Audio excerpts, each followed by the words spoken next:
Hello, welcome to Lesson 13.6C. I've entitled this video, New Deal Reforms. This video is going to cover pages 827 to 828. Reforming the economic system.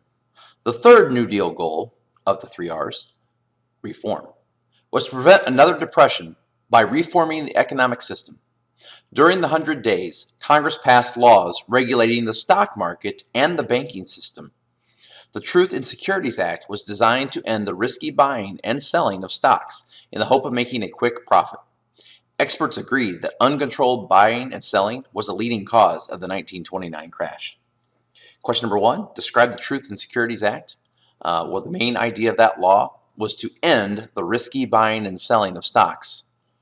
It was to make sure the stock market was being watched over and people weren't doing foolish things and costing our country's economy. Number 2, what did experts agree was the leading cause of the stock market crash in 1929? The uncontrolled buying and selling. And that's what the Truth-in-Securities Act is trying to stop. Another law set up the Federal Deposit Insurance Corporation, or FDIC. It insured depositors' accounts in banks approved by the government. If a bank insured by the FDIC failed, the government would make sure depositors received their money. One of the best programs that FDR put in place. It's still with us today. In fact, since the start of the FDIC insurance on January 1st, 1934, no depositor has lost a single cent of insured funds as a result of the failure. So question number 3, describe the Federal Deposit Insurance Corporation, or FDIC. This was basically bank insurance. So if you put your money in a bank after the FDIC, if a bank is insured by the FDIC and it goes out of business, you get paid that money back up to a certain level. Later, New Deal laws brought about other kinds of reforms. Laws regulated gas and electric companies. In 1938, a new law extended the Pure Food and Drug Act of 1906. It protected consumers by requiring manufacturers to list the ingredients in certain products. It also made sure that new medicines passed strict tests before they were put on the market. Question number 4, describe the Pure Food and Drug Act of 1938.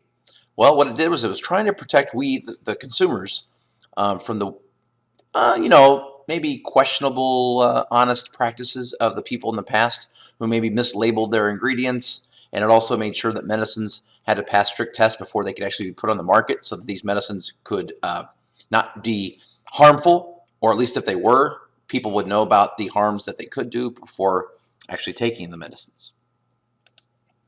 New programs to help workers and the elderly. During the years of the New Deal, Roosevelt supported programs to help workers and the elderly.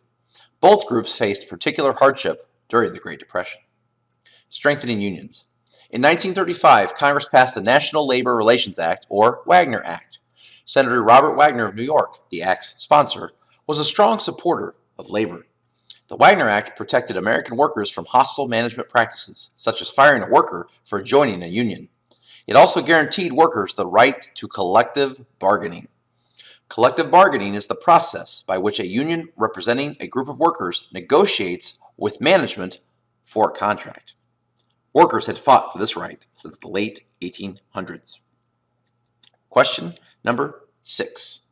The National Labor Relations Act, otherwise known as the Wagner Act, basically the goal of that was to protect workers, or labor as they're sometimes called.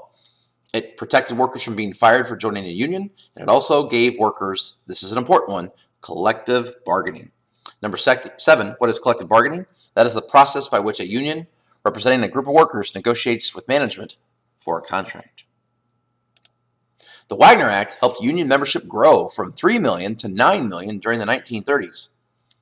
Union membership got a further boost when John L. Lewis set up the Congress of Industrial Organizations, CIO. The CIO represented workers in whole industries such as steel, automobiles, and textiles. With more members, unions increased their bargaining power. They also became a powerful force in politics. So question number 8, what happened to union membership during the 1930s? Well, as you can see by this line graph, it went up. And it went up and up for quite a while up until about the 1950s time period where it peaked. And sadly, at least for Mr. Morris's sake, because I am in a union, union membership has been slowly dropping since. Question number 9. Due to the increase in union membership, what happened to the power of unions in the 1930s? Well, they increased their bargaining power. You can imagine when unions are stronger, the workers get paid more. When unions are weaker, the workers don't get paid as much. And in this time period where unions were strong, workers saw a greater equality of wages than they do currently today. There definitely is a correlation between the strength of unions and how much money they get paid, which should make sense. If you don't have a strong union, you're not going to get paid as much as a worker. Obviously, Mr. Morse is biased. I'm in a union. A new labor strategy.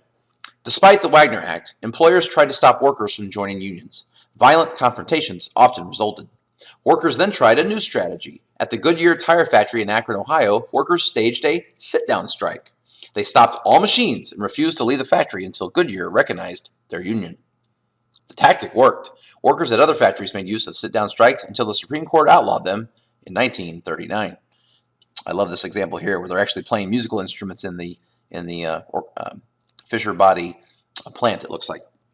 Question number 10, what is a sit-down strike? A sit-down strike is when workers said, fine, if you're not going to do what we want, we're going to sit in your factory and you're not going to be able to produce anything and we're just going to sit here, not work, and just take up space. Well, thank you very much for watching this short video. I do have a funny cartoon for you today that covers striking. This says, I'm not quite sure, but I think the workers are striking. Thank you very much and have a nice day.